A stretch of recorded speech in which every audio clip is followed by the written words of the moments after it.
Le budget du gouvernement libéral confirme la décision du premier ministre Carney de reléguer les objectifs climatiques au second plan au profit de gains économiques dans le contexte de la transition énergétique mondiale.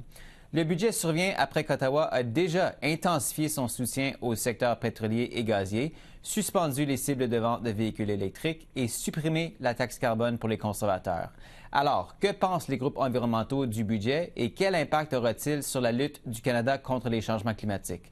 Julie Siegel est responsable principale de programme chez Environmental Defense. Madame Siegel, bonsoir. Bonsoir. Alors, l'une des mesures les plus commentées du budget, c'est cette possibilité que le gouvernement supprime le plafond sur les émissions des combustibles fossiles. Selon Ottawa, avec le renforcement des règlements sur le méthane et le captage du carbone, ce plafond ne serait plus nécessaire. Qu'est-ce que vous en pensez? En fait, je ne suis pas certaine que c'est pas nécessaire, pas nécessaire non plus d'avoir le plafond sur les émissions sur les industries carbonières. Le budget 2025 a l'opportunité d'être comme un coup d'accélérateur sur notre action climatique, notre transition énergétique, tout en une façon de agrandir notre économie et créer une économie plus forte pour l'avenir. Mais avec les politiques qu'on a vues dans le budget, c'est pas la direction que ce gouvernement a pris.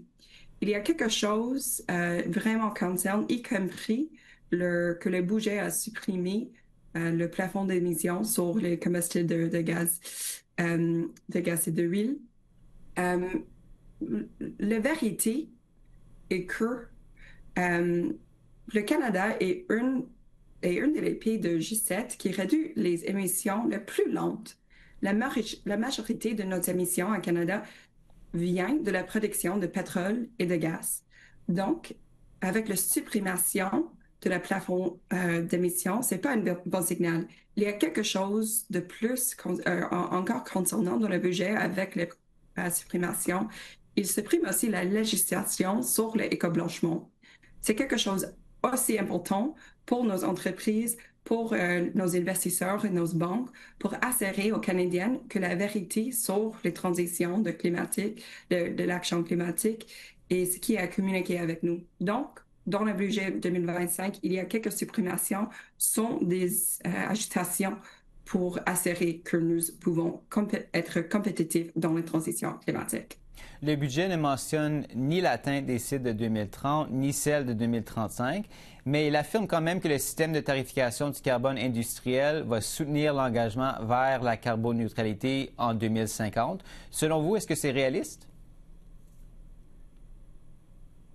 Je pense que le taux pour industriel, le carbone industriel, c'est vraiment important. C'est probablement un des seuls bons signaux dans le budget qui va garder et augmenter cet arrive sur le charbon international, pardonnez-moi, industriel.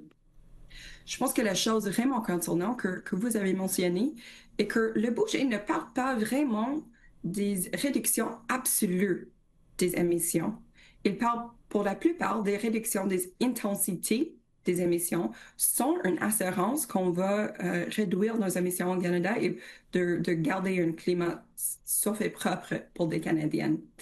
Je pense que nous pouvons être pragmatiques avec les raffinés des politiques, mais ceci qui est démontré dans le budget doivent mathématiquement conduire à une réduction des émissions à zéro d'ici 2050. Et cela n'a pas été démontré dans le budget.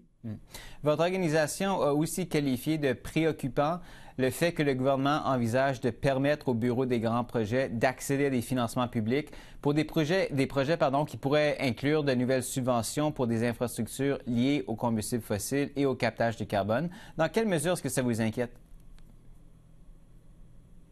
Je pense qu'il y a beaucoup des façons que ce gouvernement suggère et démontre qu'il va soutenir la continuation de les industries de pétrole et de gaz d'une façon qui n'est pas dans le meilleur intérêt des Canadiens. Il y a beaucoup de prolongations des subventions aux énergies fossiles dans ces budgets, dont les crédits de taxes pour le pétrole et le gaz, d'une façon qui est vraiment concernante. Aussi quelque chose pour les réductions de taxes en quelques façons et la possibilité des investissements directs par les bureaux de grands projets. Donc, c'est nécessaire pour le Canada de être pragmatique avec notre économie qui existe aujourd'hui, mais pour penser à long terme avec les investissements que nous faisons maintenant. Le gouvernement semble vraiment cautieux avec les investissements pour des enjeux et les actions climatiques, mais il trouve beaucoup d'argent pour les subventions dans les combustibles fossiles. Ce qui est important est de soutenir les travailleurs et les travailleuses qui travaillent dans les industries polluantes de pétrole et de gaz maintenant et de trouver et créer une nouvelle opportunité pour l'économie verte, pour les opportunités pour les travailleurs dans les métiers de créer nouvelles entreprises vertes.